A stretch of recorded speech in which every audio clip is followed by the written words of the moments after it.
नमस्कार। आज हामी युनिट 5 साइन्स एन्ड एक्सपेरिमेन्टको the voice of the rain नामक पोएमको एक्सरसाइजको बारेमा छलफल गर्नेछौँ। फर्स्टमा रहेको छ म्याच द वर्ड्स इन कलम ए विथ देयर मिनिङ्स इन कलम बी। फर्स्टमा रहेको छ इटर्नल। इटर्नल भनेको अनन्त हो, जसको मिनिङ हुन्छ नेभर इन्डिङ। नेक्स्टमा छ इम्पाल्पेबल। इम्पाल्पेबल भनेको पहिला पाल्पेबल भनेको के हो? पाल्पेबल भनेको स्पष्ट हो भनेपछि अब यसको इम्प लगाएर के गरिएको छ भन्दाखेरि नेगेटिभ गरिएको छ वर्डलाई। त्यही भएर इम्पाल्पेबल भनेको अस्पष्ट हुन जान्छ, जुन क्लियर छैन, बुझ्न चाहिँ अन्डरस्ट्यान्ड गर्न इजी छैन है। त्यही भएर हाम्रो आन्सर हुन्छ not easily understood. Next one is vaguely. यो पनि अस्पष्ट नै हो, यसको चाहिँ अनक्लियरली हुन जान्छ। त्यसै गरी छ डिसेन्ड। डिसेन्ड भनेको तल आउनु है, जसलाई हामी कम डाउन भन्छौँ भने। लेभ भनेको हो पानी छ्याप्नु, जसरी अनुहारमा हामी पानी छ्याप्छौँ नि, त्यो पानी छ्याप्नुलाई हामी लेभिङ भन्छौँ कि laving water on face. So lave भनेको भइहाल्यो to pour out as water. त्यसपछि छ एटोमाइजेस। एटोमाइज भनेको एटोमीबाट आएको, एटोम भनेको एकदम सबभन्दा सानो कणलाई भन्छ। त्यसै गरी एटोमाइज भनेको सासाना कणिकाहरूलाई भन्छ, जसलाई हामी इन्भिजिबल पार्टिकल्स भन्न सक्छौँ। त्यसै गरी रेक भएको छ। रेक भनेको केयर्स है, टु टेक केयर अफ भनेर भयो। त्यसै गरी भन्छ fill in the blanks by choosing the words given below. हामीसँग यहाँ वर्ड छ इम्पाल्पेबल भनेको अस्पष्ट भइहाल्यो। रेक्स भनेको केयर्स हुन्छ। ग्लोब भनेको विश्व हो। ड्रट भनेको खडेरी हुन्छ। ब्युटिफाई भनेको सुन्दर बनाउनु हो भने। ल्याटेन्ट भनेको हुन्छ कुनै कुरा निष्क्रिय भइहाल्छ होइन, निष्क्रिय हुनु, काम नलाग्नु, इनएक्टिभ हुनु नै हामी ल्याटेन्ट भन्छौँ। Okay, so let us talk about the question now. The river ran dry during the. River के हुन्छ? सुक्खा हुन्छ। कुन बेला सुक्खा हुन्छ? खडेरी परेको बेला। त्यही भएर हाम्रो आन्सर के हुन्छ त यहाँ ड्रट हुन्छ। नेक्स्टमा रहेको छ it is still to understand how the earth originated. Earth कसरी सुरु भयो भन्ने कुरा अहिले पनि के छ त? अस्पष्ट नै छ भनेपछि इम्पाल्पेबल हुन्छ। त्यसै गरी छ the company produces a wide variety of makeup and skin care product भन्ने बित्तिकै यो ब्युटीको कुरा भइहाल्छ, त्यसैले ब्युटिफाई हुन्छ यहाँ। Next one is his greatest ambition is to sail around the. यो सेल अराउन्ड भनेको उसको ठुलो इच्छा के छ भन्दाखेरि पुरै विश्वभरि सेल गर्ने। सेल भनेको समुद्री यात्रा गर्नु हो, त्यसो यहाँ के भन्छ? ग्लोब हुन्छ। लास्टमा छ विथ के अरे फिफ्थमा छ विदाउट ट्रेनिङ हिज म्युजिकल ट्यालेन्ट रिमेन। होइन, बिना ट्रेनिङको उसको म्युजिकल जुन ट्यालेन्ट छ त्यो निष्क्रिय रह्यो। त्यही भएर हामी के गर्छौँ? ल्याटेन्ट गर्छौँ भने वाट होइन, वाट भनेको छ it it whether they win or lose भन्छ। वाट केयर, यहाँ वाट केयर्स होइन, इट वेदर वाट रेक्स हुन्छ है, what recks it whether they win or lose भनेर केयर्स, हु केयर्स भने जस्तो भयो, रेक्स भयो। नेक्स्टमा छ complete the summary of the poem using suitable words or phrases given below. यहाँ भने क्वेन्चेज। क्वेन्चेज भनेको तिर्खा मेट्नुलाई भन्छ। रिदम भनेको म्युजिकल भइहाल्यो। मिस्टेरियस भनेको रहस्यमय हुन्छ। हिल भनेको कुनै कुरालाई होइन हिलिङ गर्छ नि, ट्रिट गरे जस्तो कि। त्यसै गरी अटोमिज भइहाल्यो। अटोमिज भनेको साना साना कणिकाहरू हुन्छ। कन्डेन्सेसन भनेको पानीको वाष्पीकरण जुन हुन्छ नि, त्यो फेरि पानीमै परिवर्तन हुन्छ, त्यसलाई कन्डेन्सेसन भन्छ भने। एसेन्ड भनेको माथि जानु। सावर्स भनेको वर्षा भने। ओरिजिनालिटी भनेको त ओरिजिनलबाट आएको, बुझ्नुहुन्छ होला। अब हामी यहाँ फिल इन द ब्ल्याङ्क्समा जाउँ है। The poem is a conversation between the poet and the rain. यो बुझ्नु होला, यसबाट तपाईँ पोएमको मतलब पुरै कम्प्लिट यहीँ बुझिसक्नुहुन्छ होला। The poem is a conversation between the poet and the rain. When the poet asks about the identity of the drizzle, she replies that she is the poem of the earth. The rain expresses that it gives happiness to Mother Earth. है, यहाँ भनिरहेछ कि conversation दुईजनाको बिचमा चलेछ, poet र रेनको बिचमा है। जब पोएटले रेनलाई सोध्छ कि तिमी को हो, तिमी आफ्नो परिचय देऊ भनेर सोद्धा उनले चाहिँ के भन्दा रहेछन्, रेनले चाहिँ sea reply that sea is the poem of the earth है, यो चाहिँ अर्थको एउटा कविता हो र वर्षाले भन्दैछ के the rain expresses that it gives happiness to mother earth. र उसले यो पनि भन्दैछ कि मैले चाहिँ यो धरतीलाई एकदमै खुसी तुल्याउँछु कि वर्षाले भन्दैछ कि म यहाँ जब वर्षा हुन्छु अनि धरती चाहिँ होइन यो जुन हाम्रो भूमि छ जमिन छ त्यो के हुन्छ त खुसी हुन्छ भनेर भन्छ the rain is a perpetual process which perpetual मतलब सधैँ रहिरहनेलाई भन्छ है the rain is a perpetual process which has different forms at different times हैन रेनको चाहिँ डिफ्रेन्ट फर्म हुन्छ फरक फरक चाहिँ फरक फरक तरिकाले चाहिँ आउँछ कुनै बेला एकदम मुसलधारे हुन्छ कुनै बेला ड्रिजल हुन्छ सावर्स हुन्छ हैन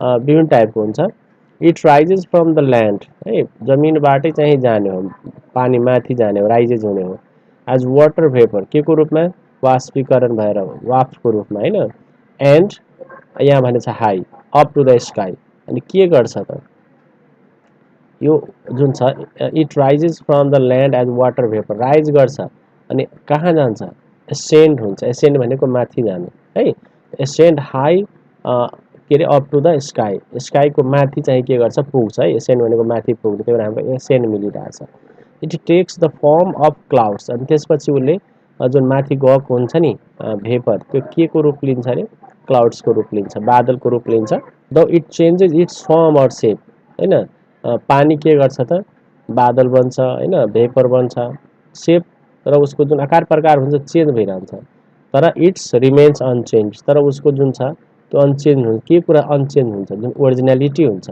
हैन उसको ओरिजिनालिटी जुन हुन्छ नि है त्यो कुरा चाहिँ पानीमा जुन गुण हुन्छ त्यो वासमा पनि त्यही गुण हुन्छ वाटर भेपरै हुन्छ हैन त्यही भएर हाम्रो आन्सर के हुन जान्छ त ओरिजिनालिटी ओके हामी अगाडि बढ्छौँ it shows that nature is not fully understood यो भन्दैछ यहाँ प्रकृतिलाई पूर्ण रूपले हामी बुझ्न सकेका छैनौँ some parts of it always remains हैन र यसका है यो प्रकृतिका केही अंशहरू जुन छ त्यो सधैँ के रह्यो त रहस्यमय रह्यो के त्यही भएर हामी के लेख्न सक्छौँ यहाँ मिस्टेरियस गर्न सक्छौँ okay let's move to next part हामी वर्ड हेरौँ के छ क्वेन्चेस रिदम त्यसपछि हाम्रो हिल एटोमिज कन्डेन्सेसन यो सावर यिनीहरू बाँकी छ है यसले यतातिर के हुन्छ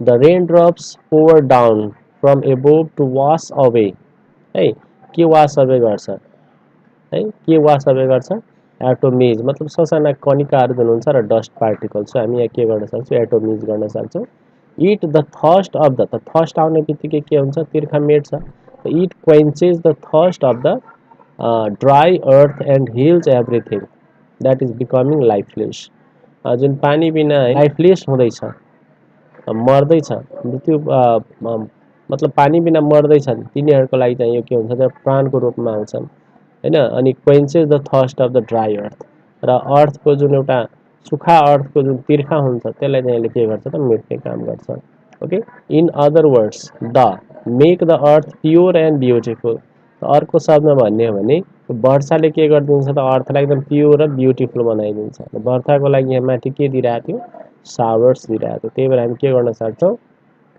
त्यही भएर हामी यहाँ सावर्स लेख्न सक्छौँ फाइनली अन्त्यमा the poet observes that the life of the rain is similar to that of a song हैन यो वर्षाको जुन जीवन छ एउटा गीत जस्तै छ a song also has the power to calm हैन गीतले पनि हामीले के गर्छ त शान्त बनाउँछ हैन ट्रान्सफर्म चेन्ज गर्छ अनि थ्रिल अति नै खुसी दिन्छ त्यसै गरी हामी के गर्न सक्छौँ हामी पीडा भइरहेको बेलामा हामीले हिलिङ गर्ने काम पनि गर्छ हिल भनेको उपचार गर्नु जस्तै हो यहाँ के गर्न सक्छौँ हामी हिल लेख्न सक्छौँ इन द सेम वे यसरी नै रिपिटेड इभापोरेसन एन्ड रिपिटेसन के भइरहेछ पानीको इभापोरेसन इभापोरेट भनेको वास बनेर माथि जान्छ भने त्यो कन्डेन्स पनि हुन्छ चिसो र पानी पनि बन्छ फेरि त्यही भएर हामी condensation purifies the rain it beautifies the whole earth as a does to poem or music as a rhythm है रिदम वर्ड बाँकी थियो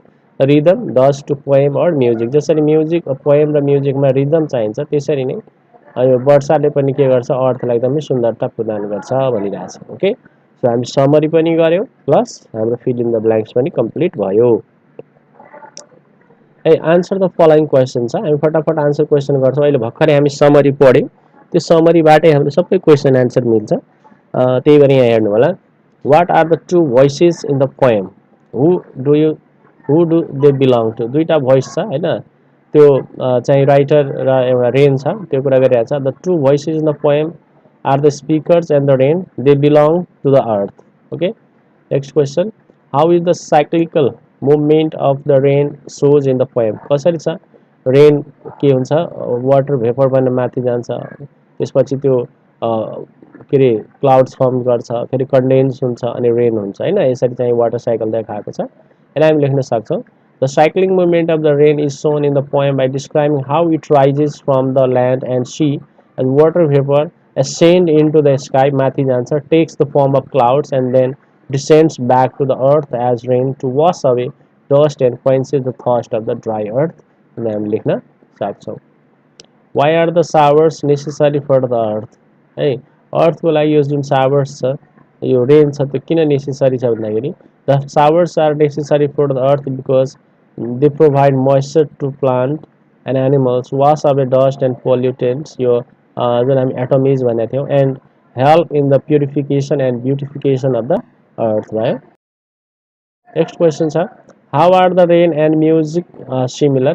यसको सिमिलरिटी यहाँ देखाएको छ the rain and the music are similar as they both have rhythm है last प्याराग्राफमा थियो last प्याराग्राफमा हामी समरीको हेर्यौं rhythm and the power to calm heal transform and thrill दुईटैले म्युजिकले पनि हामीलाई यस्तै काम हिल एन्ड ट्रान्सफर्म थ्रिल गर्छ त्यस्तै रेनले पनि गर्छ म्युजिक जस्तै that's why they are similar.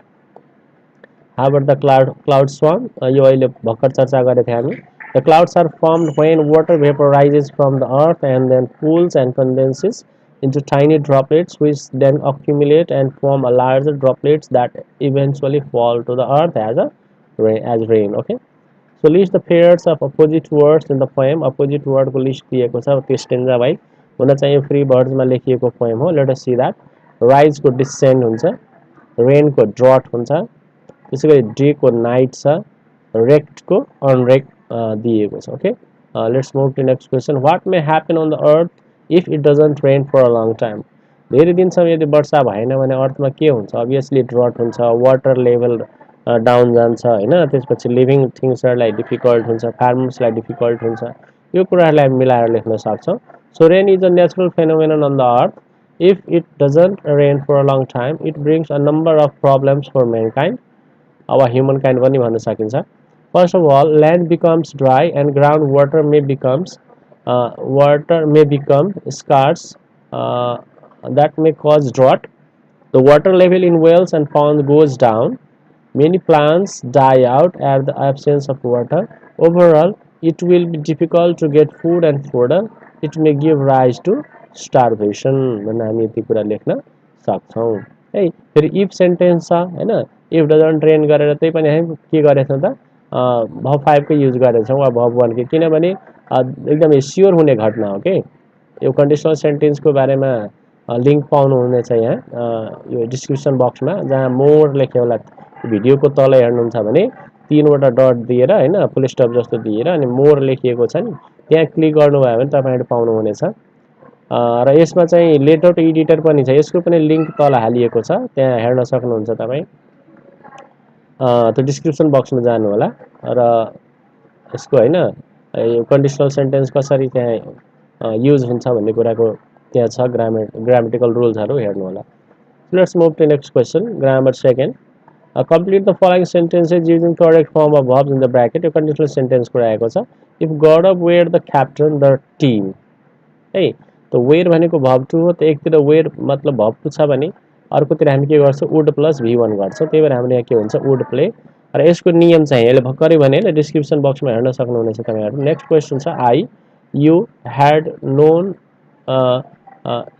had I known you were in Nepal. had I known भनेपछि had plus v3 had plus v3 then would have v3 गर्छौं हामी. त्यही भएर हाम्रो आन्सर के हुने भयो त would have called है. I would have called you had I known you were in Nepal. If he अब Nepal he would not have seen हेर्नु है. he would not have seen मतलब would have verb 3 गरेको छ. would have verb 3 को लागि के हुन्छ had v3 हैन. so hadn't come हुन्छ यहाँ. Next had you arrived had plus v3 छ. had you arrived भने अर्कोतिर हामी के गर्छौं would have v3. त्यही भएर हाम्रो आन्सर भयो would have seen. Next we could slow down global warming. could slow down मतलब could plus v1 would plus V1 छ यसको मतलब अर्कोतिर के हुनु पर्यो त V2 हुनु पर्यो त्यही भएर हामी के गर्छौं रिड्युस्ड गर्छौं next if he were to see me were भनेको verb to हो verb to छ भने अर्कोतिर हामी वुड प्लस V1 गर्छौं that's why right answer is would know me at once okay let's move to next where रिजिसा in the USA where भनेको V2 हो त्यही भएर वुड बी हुन्छ यहाँ next how would you feel would V1 भनेको V2 asked next what next part had proposed भनेको had plus V3 भने would have V3 है so what would you have done किनभने हाम्रो WH क्वेशन को फर्मेटमा चाहिन्छ next question if I next part could certainly swim could V1 भनेको V2 चाहे त had भइहाल्छ if I had a life jacket if I had a life jacket I could certainly swim across the river. Complete the following sentences with appropriate clauses. हामी आफ्नो मनले यसलाई complete गर्न सक्छौं. So let us start. If you don't leave soon, हैन? If you don't leave soon, यदि छिटै यहाँबाट गएनौ भने यहाँ मैले कम्प्लिट गरेको छु हेर्नु होला के छ.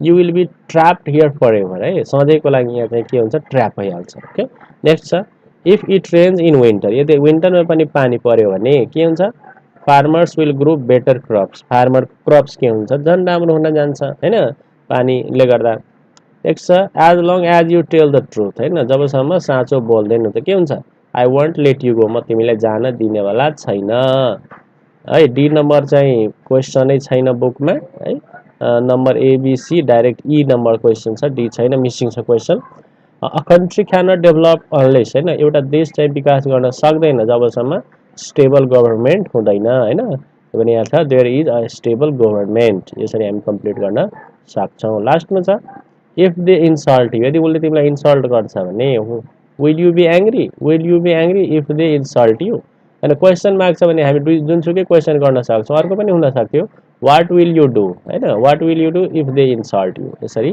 कम्प्लिट हुन सक्छ यो स्लाइडको एन्ड भएको छ यो भिडियो अन्त्यसम्म हेर्नु भयो त्यसको लागि धेरै